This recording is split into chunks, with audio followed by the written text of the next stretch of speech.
तरक्याती bank कह रहा है कि पाकिस्तान की इस साल शरह नमू 2.5% रहेगी और अगले साल 3% रहेगी। अभी 1 महीने पहले उड़ान पाकिस्तान का एक प्रोग्राम हुआ था जिसको उड़ान की मतलब भरी थी। उसमें उन्होंने कहा था कि 1000 अरब डॉलर पाकिस्तान की मईशत हो जाएगी 2029 और उसमें जो रफ्तार बताई थी पाकिस्तान की ग्रोथ की वो 9.8%। 78 साल में पाकिस्तान ने सिर्फ 1 साल भी ऐसा कभी ग्रोथ नहीं हासिल की। अब वो 9.8% सबसे पहले तो इनकी मिनिस्ट्री ऑफ फाइनेंस ने उसको डिसोन किया, अब आलमी इदारे करना शुरू हो गए। 2.5% एशियाई तरक्याती बैंक। मैं कह रहा हूँ इन्होंने बड़े खुले दिल से बात कर दी है। 6 माह का नंबर आया अभी शरह नमू का 1.54%। पाकिस्तान की 10 साल तारीख में कोविड के साल को हटा के ये सबसे लोवेस्ट इस साल। और ये वजीर आजम और उनके साथी किस ढिठाई से बोल रहे हैं कि हमने मईशत बहाल कर दी। फिर IMF जिसके जो इनका इस वक्त पीर केले बना हुआ है, जिसको हमें कहते थे PTIMF, आज जो है ये PDIMF पता नहीं क्या बन चुका हुआ है। उनके बगैर पानी का गिलास नहीं पीते। 1 हफ्ता पहले ऐलान करते हैं कि जी वजीर आजम साहब रियल एस्टेट के टैक्सेस को कम कर रहे हैं, वो कर रहे हैं, और फिर बाद में IMF आता है और IMF कहता है कैसे कर सकते हो। तो उसके बाद कहते हैं कि जी वो अभी तो मजबूरी है, नहीं कर सकते और ये वो।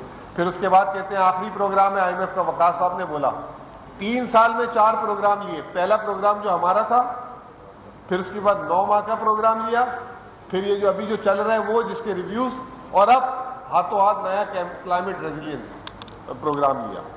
तो ये पाकिस्तान की GDP ग्रोथ जिस साल इमरान खान साहब जब अपने आखिरी साल था तो 6.5% थी, उसके अगले साल ही 6.5% से मनफी ग्रोथ हो गई। पिछले साल 2.4%, इस साल 2.5%। मैं डाटा देख रहा था 77 साल में इस तरह का स्लो डाउन का जो स्पेल है वो 1972, 73, 74, 75 के ज़माने में आया था जब पाकिस्तान का बंगला। उसके बाद ये 50 साल के बाद ये मामलात वापस आए, 50 साल के बाद। अब बात कर लें आप मुल्क की सनत की। इमरान खान के आखिरी ये कौन सा मुल्क था जो डिफॉल्ट कर रहा था, उसकी सनत डबल डिजिट में ग्रो करी थी।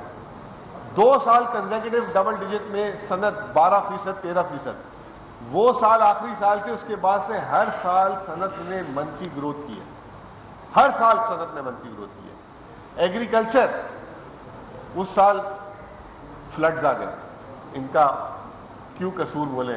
बाद अक्सर लोग कहते हैं कि वो भी होता है थोड़ा सा, मतलब हुक्मरानों का भी असर होता है, मतलब वो नौसत होती। चले आपने बोल दिया, मैं बोलना नहीं चाह रहा था। वो हुआ, फिर मनफी एग्रीकल्चर ग्रोथ हुई जिसकी वजह से मुल्क में तारीखी महंगाई है। पाकिस्तान का दिफा वहां पे कोई भी नहीं करता।